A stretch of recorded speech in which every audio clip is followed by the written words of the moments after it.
ચારણો અને ચારણી સાહિત્ય. દર્શક મિત્રો નમસ્કાર, જય માતાજી. એક પરંપરા, એક ધરોહર. મિત્રો, આપણે મળીએ છીએ આપણી પરંપરાને ઉજાગર કરતી શ્રેણી ચારણો અને ચારણી સાહિત્ય. અનેક દિગ્ગજ ચારણ કવિઓનો આપણે પરિચય પામતા રહ્યા છીએ. મિત્રો, આ ક્ષેત્રે જેમનું અનન્ય યોગદાન છે એવા ઝવેરચંદ કાળીદાસ મેઘાણીજી વિશે એક એપિસોડ કરેલો. મેઘાણીજીનું જે પ્રદાન છે ચારણો અને ચારણી સાહિત્ય, એક અલગ પુસ્તક એમને આપ્યું અને ચારણો અને ચારણી સાહિત્યની એક સાચી ઓળખ આપી. એમના ગયા પછી આ ક્ષેત્રે બિલકુલ શૂન્ય અવકાશ હતો અને ત્યારે એક અદ્ભુત વ્યક્તિત્વ મળે છે આ ક્ષેત્રે, ચારણો અને ચારણી સાહિત્યના ક્ષેત્રે, કે જેમનું ઋણ ચારણ સમાજ તો નહીં પણ ગુજરાતી સાહિત્ય એનું ઋણ ક્યારેય ઉતારી નહીં શકે. એવું એક યશસ્વી નામ છે શ્રી રતુદાનજી માણિદાનજી રોહડિયા. એમની સાદગી દિલને સ્પર્શી જતી. સીધા સર્જક નહોતા ચારણી સાહિત્યના, કે એમને પોતે કંઈ ડિંગળ ભાષામાં રચ્યું નહોતું. તેમ છતાં ચારણી સાહિત્યના એક કાળખંડની અંદર શ્રદ્ધેય રતુદાનજીએ જે કામ કર્યું છે એને કોઈ આંબી શકે એવું નજીકના ભવિષ્યમાં નથી દેખાતું. મિત્રો, કુદરત તમારી સાથે ખેલ ખેલે, પરંતુ રતુદાનજીનું જીવન જોયા પછી એમને નજીકથી જોવાનો પણ મોકો મળ્યો છે. તો એમને પોતાની વિકલાંગતા, એ કાને બધીર હતા અને બોલવામાં પણ સ્પષ્ટ ઉચ્ચારો નહોતા એમના, પરંતુ આ મર્યાદાઓ એના જીવનમાં એને ક્યાંય આડે ન આવવા દીધી. અને એક જેને કહી શકાય કે અનન્ય પ્રદાન ચારણી સાહિત્ય ક્ષેત્રે શ્રી રતુદાનજીએ આપ્યું. 1928 ડિસેમ્બરના રોજ પોતાના મોસાળ સુમરીની અંદર એમનો જન્મ થયો. પિતા બાણીદાનજી બાપુ અને માં કુંવરબા માના એ સંતાન હતા. આમ જોવા જઈએ તો રતુદાનજીનું જે કુલ વૃક્ષ છે, એમનું વંશ વૃક્ષ છે, એ 15મી પેઢીએ શ્રદ્ધેય ઈશદાન બાપુની સાથે એમનો એ લોહીના સંબંધો સીધા નીકળે છે. અને ધુનાનું ગામ આમી સર્જકોનું ગામ છે. અને એ વાતાવરણની અંદર છે તો ખોબા જેવડું ધુનાનું ગામ, પરંતુ ત્યાં સર્જક જે પ્રતિભાઓ જન્મી છે ને એની સમગ્રતા ક્યાં ક્યાં છે. તો રતુદાનજી ધુનાના ગામની અંદર મોટા થયા છે. બરાબર 10 વર્ષની ઉંમરે એમને ટાઇફોઇડ થયો. ત્યારના ટાંચા સાધનો અને સમયસર સારવાર ન મળવાના કારણે એના કાને બહેરાશ આવી ગઈ અને બોલવામાં પણ તકલીફ થઈ. એ શુદ્ધ પ્રોનાઉન્સિએશન ના કરી શકતા. તેમ છતાં એમને પોતાની એક તરકીબ વિકસાવેલી. ગમે ત્યારે ગમે ત્યાં તમે અવકાશની અંદર જ્યારે અક્ષરો આમ લખો ને તો રતુદાનજી સહજપણે તમને પ્રત્યુત્તર આપતા હતા. કુદરતની ખામીઓને ખૂબીમાં બદલી નાખી રતુદાનજીએ. અને શરૂઆત થાય છે ગામથી સ્કૂલ, નાનું એવું ધુનાનું ગામ. માત્ર 2 ધોરણ સુધીનો જ અભ્યાસ. પરંતુ એક દુઓ છે ને કે ચારણ ચોથો વેદ, વણ પડો વાતું કરે. 7 પેઢીઓનું, 15 પેઢીઓનું ખાતર, વિદ્યાનું ખાતર જે હાડમાં ભળ્યું હોય એને ધોરણો અને લિવિંગ સર્ટિફિકેટો કે સ્કૂલના સર્ટિફિકેટોની બહુ જરૂર નથી પડતી. રતુદાનજીએ સ્વમેળે સ્વસૂઝથી ચારણી સાહિત્યના ઘરની અંદર હસ્તપ્રતો હતી, ગામમાં પણ હસ્તપ્રતો હતી. વાણીદાનજી બાપુ પોતે એ વિદ્યાનુરાગી હતા. ચારણી સાહિત્યની તત્કાલીન જે પણ રાજવીઓ પરંપરાના રાજ્ય સંસ્થાનોના છેલ્લા અવશેષો કહેવાય, એ કાળની અંદર રતુદાનજી બાપુનો જન્મ થયો છે અને ઘરનું એક વાતાવરણ મળે છે, આજુબાજુનો પરિવેશ છે, મોસાળમાં પણ છે, નજીક જામનગરની અંદર પણ સગાઓની અંદર આ ચારણી સાહિત્યના સંસ્કારનો વારસો સંચવાયો હતો.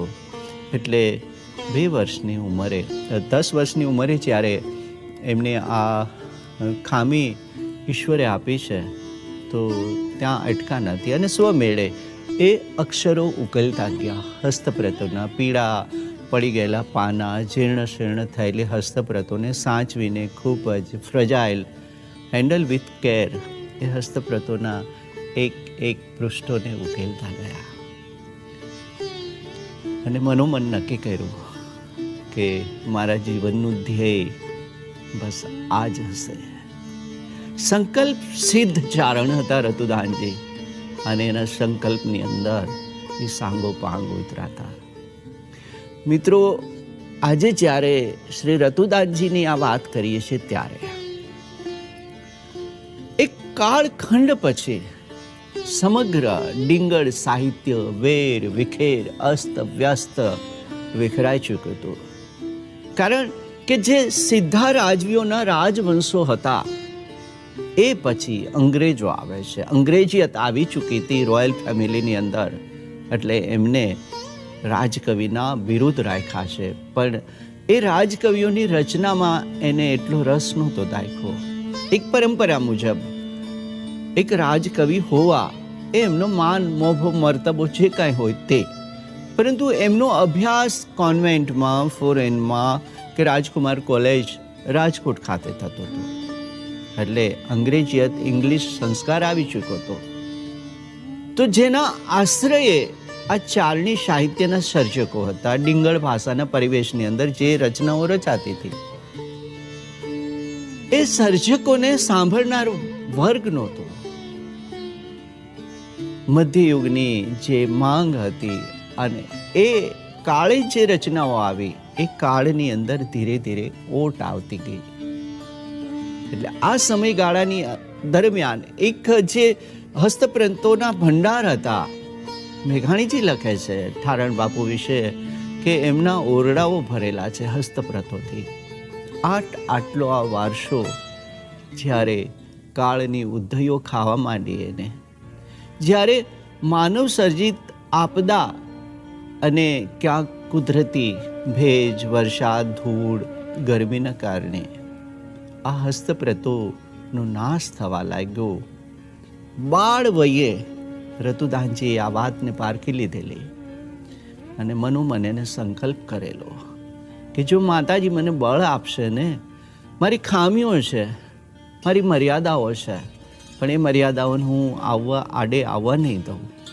જો માં મને આ સરસ્વતી આ કામ સોંપશે તો હું જ્યાંથી મળશે ત્યાંથી માધુ કરી માગીને, ભિક્ષા માગીને, તેલ નાખીને આ હસ્તપ્રતો હું ભેગી કરીશ.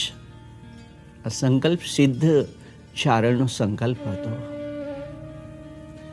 માત્ર 2 ધોરણનો અભ્યાસ પણ લખવાનું તો એને શરૂ કરી દીધેલું.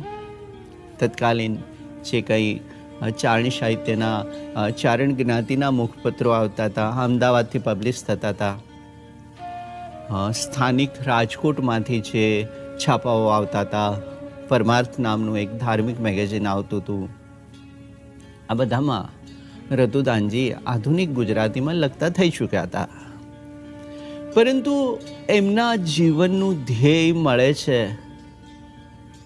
એક દિગ્ગજ વ્યક્તિત્વના કારણે. જ્યારે સ્વર્ગસ્થ ડોલરરાય માકડને, ડોકા જેનું હુલામણું નામ છે, ડોલર કાકા, ડોલરરાય માકડના એક સંનિષ્ઠ વિદ્યાપુરુષ, સૌરાષ્ટ્ર યુનિવર્સિટીના પ્રથમ વાઇસ ચાન્સેલર, સ્થાપક પણ કહી શકાય, એમના કાને જ્યારે, કારણ કે અલિયાબાડાના જે ગંગાજળા વિદ્યાપીઠ ત્યાં છે વિદ્યાલય, એમના અને ધુનાના ગામના સીમાડાઓ લગભગ મળે. એટલે કાનોપ કાન વાત એમને મળી કે આ ખોબા જેવડું ધૂનાનું ગામ બાજુમાં જ છે અને ત્યાં બે ચારણ સર્જક પ્રતિભાઓ સ્વસી રહી છે. જ્યારે ડોલરાય માકડે સૌરાષ્ટ્ર યુનિવર્સિટીની સ્થાપના કરી, મતલબ સ્થાપનામાં એનો અહેમ રોલ હતો, ત્યારે જ એને સંકલ્પ કરેલો કે આ રાજવી વિરાસતો, રાજવીઓના ઇતિહાસ સૌરાષ્ટ્રની અંદર જ્યાં જ્યાં રાજ્ય સત્તાઓ હતી, બંને પક્ષો હતા એની અંદર, સારું પણ હતું, ક્યાંક કંઈક ઘટતું પણ હતું, તેમ છતાં એક ઉજ્જવળ ઇતિહાસ આ ધરોહરમાં હતો. આ ધરોહરે જે સંજવાયેલા વિદ્યા વારસાને છે એને કોઈ પણ કાળે સૌરાષ્ટ્ર યુનિવર્સિટીથી લાવવાનો એમને સંકલ્પ કરેલો. પરંતુ કામ કોણ કરે? કારણ કે દિવસે ને દિવસે આ પરિપાટીના વિદ્વાનો ઘટતા જતા હતા અને આની અંદર એકાદ દિવસનું કામ નહોતું. આમાં તો ધૂળ ધોયાની જેમ અવિરતપણે થાક્યા વગર, અને ત્યારે પગારો પણ શું હશે, ત્યારે વળતરની તો વાત જ ક્યાં હતી. પરંતુ નિજ ધર્મ સમજીને જ્યારે રતુદાનજી આ કાર્ય સાથે જોડાયા, ત્યારની વાત પણ મજાની છે કે જ્યારે એ પ્રસંગ લખાયેલો છે કે જ્યારે આદરણીય ડોલરાય માકડ પોતાની કારમાં, પોતાની મોટરમાં, ત્યારે મોટર શબ્દ વપરાતો હતો, પોતાની મોટરમાં એ ધૂનાના ગામ જાય છે. રતુદાનજી અને હમણાં જ જેને પદ્મશ્રી મળ્યો છે એ કવિ દાદુભાઈ પ્રતાપદાનજી મિશણ, એ બંને ત્યારે ધૂનાના ગામમાં હતા. અને આ બંનેને મળવાનો ઉપક્રમ ડોલરાયજીનો હતો. કહે છે કે રતુદાનને મળવું છે, તો કહે છે કે એ તો સીમમાં સાથી ચલાવતા હશે. પ્રસ્વેદથી નીતરતો એ અભિજાત ચારણ ઈશારાથી સમજાવે છે, કંઈક લખીને સમજાવે છે. એ ધોમ ધકતા તાપની અંદર ડોલરાય માકડના હાથ જોડાઈ ગયા છે આ પ્રતિભા તરફ. કે આટલી સૂઝ અને સમજણ છતાં પણ અહીંયા ધરતી સાથેનો સંબંધ એને છોડ્યો નથી. પછીની વાત સુપ્રસિદ્ધ છે. કવિ દાદ થોડો સમય રહ્યા છે સૌરાષ્ટ્ર યુનિવર્સિટીની અંદર, પરંતુ એ તો મુક્ત જીવ, બહુ એને નથી ફાવ્યું. રતુદાનજી રોકાઈ ગયા. બરાબર સૌરાષ્ટ્ર યુનિવર્સિટીની બાજુમાં આવેલું એક પંખીના માળા જેવું ગામ જે વર્ણન છે ને, હવે તો પંખીનો માળો મોટો થઈ ગયો છે. તો આ મુંજકાની અંદર જ શ્રી રતુદાનજીએ અઠે દ્વારકા કરી દીધી અને ત્યાંથી એની શોધ યાત્રાનો પ્રારંભ થાય છે. કદાચ સમગ્ર ભારતની અંદર, કદાચ નહીં શું કામ ને, માત્ર એક જ જગ્યાએ ચારણી સાહિત્યની આજે જે 22,000 હસ્તપ્રતોનો વિપુલ એક ખજાનો, એક ધરોહર આ કહી શકાય ને, તો એ એક વ્યક્તિના પ્રયત્નનું પરિણામ છે અને એ છે શ્રી રતુદાનજી રોહડિયા.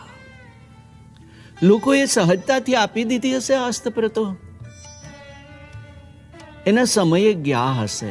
રતુદાનજી ગયા અને એને સાંભળી અને તરત હસ્તપ્રતો આપી હશે.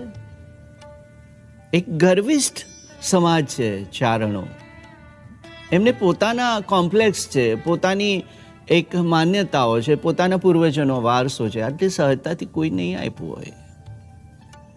ક્યાંક અપમાનિત પણ થયા હશે, ક્યાંક ધક્કાઓ પણ ખવડાવ્યા હશે. આજે નહીં કાલે, આવતી વખતે શું હતું સાધનોમાં? ખખડધજ બસો, પગપાળા, જ્યાં ત્યાં પાટીએ ઉતરીને ચાલતું જવાનું, મુઠ્ઠી એક સિંગદાણા કે દાળિયા ખાય અને પાણીનો ઘૂંટડો પી અને આ અભિજાત ચારણ ભટકતો રહ્યો. એના સમયે એની અનુકૂળતાએ જઈ આજીજી કરી, ધ્યેય સમજાયું કે આ હસ્તપ્રતો મકવાણાની અંદર એક મકવાણા ગામની અંદર, જે રતુદાનજીના કુટુંબીઓનું જ ગામ છે. નીણના ડેલાની અંદર જ્યાં ઢોરને નીણનો ડેલો હોય, ત્યાં પ્રવીણ સાગરને હસ્તપ્રત પડી છે. ચચરે, મનમાં દુઃખ થાય, માગીએ છતાં પણ ન આપે. વિનવે કે આ યોગ્ય જગ્યાએ સંચવાશે ને, તમે કહેશો તો આની કોપી કરીને તમને પાછી આપી દેશું, પણ તમે આપો. પેટ ચોર્યા, વાતો ચોરી લીધી, એમને અવહેલનાઓ કરી હશે. અમુક જગ્યાએ તો પાણીનું પણ નહીં પૂછ્યું હોય રતુદાનજીને, છતાં પણ થાક્યા વગર અવિરતપણે સતત એક ધ્યેય સાથે, એક સાધના સાથે આ ચારણ ભટકતો રહ્યો. ક્યાં સુધી? છેક માળવા સુધી, રાજસ્થાનના સીમાડાઓ સુધી. ભાષાના એમના પ્રશ્નો સમજી ન શકે, લોકો એમને કંઈક જુદું માને, છતાં પણ એ ધ્યેયથી ના ડગ્યા. અને એક એક એક એક જે પક્ષી એક એક તરણું ભેળું કરી અને પોતાનું નીડ, પોતાનો માળો બનાવે ને, એ રીતે રતુદાનજીએ, એને સમજણ હતી, સૂઝ હતી, સંવેદના હતી કે આ મારા પૂર્વજોનો વારસો છે. આ દિગ્ગજ ચારણ કવિઓએ આના હસ્તપ્રતોના પાને ક્યાંક લાંગદાસ બાપુના હાથ હૈડા હશે, ક્યાંક શ્રદ્ધેય આશાજી રોહડિયાના હાથ હૈડા હશે, ક્યાંક હરદાસજી મિશળના હાથ હૈડા હશે, ક્યાંક નરહરદાસજીનો સ્પર્શ આ પાનાઓને થયો હશે. એ હસ્તપ્રતો જીવની જેમ એમને લાવી, ધૂળો ખંખેરી, સાફ કરી અને આપતા રહ્યા સૌરાષ્ટ્ર યુનિવર્સિટીના હસ્તપ્રત ભંડારને. અને આમાંથી પણ સમય બચાવતા બચાવતા સતત લખતા રહ્યા. ધુનાના ગામથી શાળાના 2 ધોરણ ભણેલું આ સર્જક ચારણ 35 વિદ્યાર્થીઓને પીએચડીની ડિગ્રી અપાવી શકે. આ સત્ય છે, આ કલ્પના, પરિકલ્પના નથી કે સ્કોલર કરતા એક છોગાવું ઊંચું આ વ્યક્તિત્વ હતું. જે તે સબ્જેક્ટોને સમજાવે, આળસ નહીં, ગમે ત્યારે જાઓ, ગમે ત્યારે પૂછો, રસ્તામાં ઊભા વાત કરી શકો.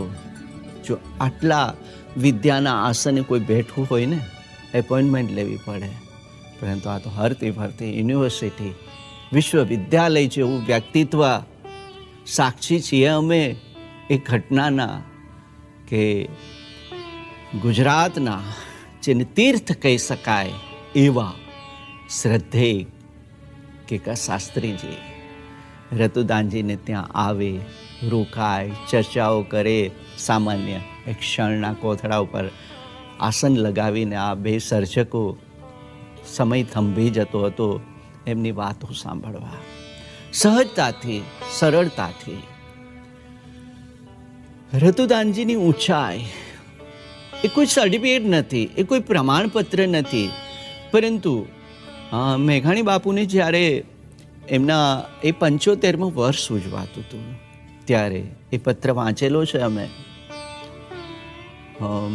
ભાઈ શ્રી મહેન્દ્રભાઈ મેઘાણી એક પત્ર લખે છે રતુદાનજીને મુંજકાના સરનામે કે મારા સદગત પિતાશ્રી જયચંદ કાળીદાસ મેઘાણી એમના પ્રવાસો દરમિયાન એમના ટાંચણોમાં ક્યાંક જે ત્રુટીઓ હોય, દેશ કાળ સમયની, કારણ કે મેઘાણી બાપુ તો સતત ફૂલછા રાણપુરથી પ્રસિદ્ધ થતું હતું, સતત છાપાની માંગ હતી.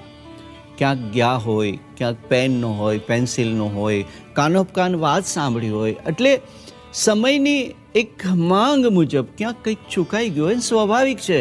આટલું 49 વર્ષના આયખાની અંદર મેઘાણી બાપુએ આટલું આપ્યું, શક્ય છે કે ક્યાંક રહી ગયું હોય, એ ખામી નથી, પણ એક શરત ચૂક હોય છે. એના માટે એક વિનયશીલ પત્ર આવે છે રતુદાનજી ઉપર. શ્રી જયચંદ મેઘાણીની આ ત્રુટીઓને, આ ભૂલોને તમે સુધારી અને ફરી આપણે નવી આવૃત્તિમાં એને સાચા સ્વરૂપે મૂકશું. આ ગજુ છે એમનો કે એક રિસર્ચ ફેલો છે. મેઘાણી બાપુ એટલે તો એના પગરખામાં પગ ન નાખી શકાય, છતાં પણ દરેકમાં ખામી અને ખૂબીઓ છે જ. રતુદાનજી આ વાત સુધારીને સહજતાથી કોઈ પણ જાતની અપેક્ષાઓ વગર એમને કરીને આપી દીધી. આ માપદંડ છે એમના વ્યક્તિત્વનો. કોઈએ કીધું અને માની લે એ રતુદાનભાઈ નહીં. 100 ગરણે ગાળી અને જે સચોટ ગજવેલ જેવું એક વિધાન આવે, જે ગેરસમજણ સૌરાષ્ટ્ર ગુજરાત કચ્છની અંદર કે લોક સાહિત્ય અને ચારણી સાહિત્યનો અને ભેળીહાળો થઈ ગયેલો એકમાત્ર અવાજ આવતો રહ્યો સતત કે આજ દિવસ આટલું કોઈક સચોટ બોલ્યું નથી. અને બોલતા રહ્યા રતુદાનજી, લખતા રહ્યા સતત કે ચારણી સાહિત્ય અને લોક સાહિત્ય આ બંને પરંપરાઓ જુદી છે. ત્યાં સુધી કે કવિ કાગને એ લોક સાહિત્યના ખાનામાં મૂકે છે. અલબત્ત કાગબાપુનું તો વ્યક્તિત્વ જ વિરાટ છે, એમની ઘણી બધી રચનાઓ ડિંગળમાં પણ છે, પણ ના, રતુદાનજીની સરાણે વ્યક્તિત્વ ચડે તો સ્વીકાર ભાવ એવું ન આવે. એમના પ્રત્યે રિસ્પેક્ટ, પણ એમને લોક સાહિત્યની પરિપાટીમાં મૂકી દીધા. અને જે શબ્દ રાજસ્થાની પૃષ્ઠભૂમિ ઉપર જે એ ત્યાં પ્રોનાઉન્સિએશન ઓછાર ચારણ સાહિત્ય કરે છે. રતુદાનજીએ કીધું કે ચારણી સાહિત્ય જ યોગ્ય છે. ચારણ સાહિત્ય એની મર્યાદાઓ છે કે ચારણોએ સર્જેલું એ જ સાહિત્ય ના. અમારી વ્યાપક દ્રષ્ટિ છે ચારણી સાહિત્ય ક્ષેત્રે તો ભૂદેવો પણ છે, મીર વડીલો પણ છે, બ્રહ્મભટ્ટજીઓ છે, ભાટ છે, મોતીસર છે. આમનું પ્રદાન ચારણી સાહિત્યમાં છે જ. એને તમે ઉવેખી ન શકો, એને તમે એક અવગણી ન શકો. સિંહ ભાગમાં ભલે ચારણો રહ્યા, પરંતુ આમની એ જે સાહિત્ય રચનાઓ છે બળકટ છે. અને રતુદાનજીએ વ્યાખ્યાને વ્યાપક બનાવીને કીધું કે ચારણી સાહિત્ય જ યોગ્ય છે. તો જ આ કે ચારણોએ રચેલું એ ચારણ સાહિત્ય છે, ઓકે, પણ ચારણી સાહિત્યની વ્યાખ્યા વ્યાપક કરી દીધી. અને એક એક કૃતિઓ, ચાહે લાંગીદાસ બાપુનું એ ઓખાહરણ હોય, ચાહે હરિરસ હોય, ચાહે નાગદમન હોય, કુલ 30થી વધારે પુસ્તકો રતુદાનજીએ લખ્યા છે. પણ એમાં જે આવે છે વાત, એ બીજે તમને સંદર્ભો શંકરદાન બાબુએ ખૂબ મહેનત કરી છે, ખૂબ લખ્યું છે, પરંતુ 100 ગરણે ગાળી અને દુહાની એ મૂળ પાઠને જો મૂક્યું હોય તો શ્રી રતુદાનજી રોહડિયાએ મૂક્યો છે. રતુદાનજી રોહડિયાનું એટલું અખિલાઈ ભરેલું વ્યક્તિત્વ છે કે સૌરાષ્ટ્ર યુનિવર્સિટી સહિત સમગ્ર સૌરાષ્ટ્ર એમનું ઋણી છે. અને શરીરની મર્યાદાઓ હતી, એમની તંદુરસ્તી છેલ્લા વર્ષોમાં સારી કહી શકાય એવી નહોતી, છતાં પણ જીવનના છેલ્લા શ્વાસ સુધી અભિજાત ચારણ લખતા રહ્યા, સહજતાથી, સરળતાથી. એમની સાદગીને સેલ્યુટ કરવી પડે છે રતુદાનભાઈની. અને બરાબર 22 ફેબ્રુઆરી 2008ના રોજ આ વ્યક્તિત્વ હંમેશા વિલીન થઈ ગયું. કાળ મહારાજની આઘોષમાં સમાઈ ગયા રતુદાનજી. રતુદાનજીએ આવનાર 500 વર્ષ સુધી ચારણી સાહિત્યનું આયુષ્ય વધાર્યું છે. શ્રદ્ધેય રતુદાનજીને નમસ્કાર.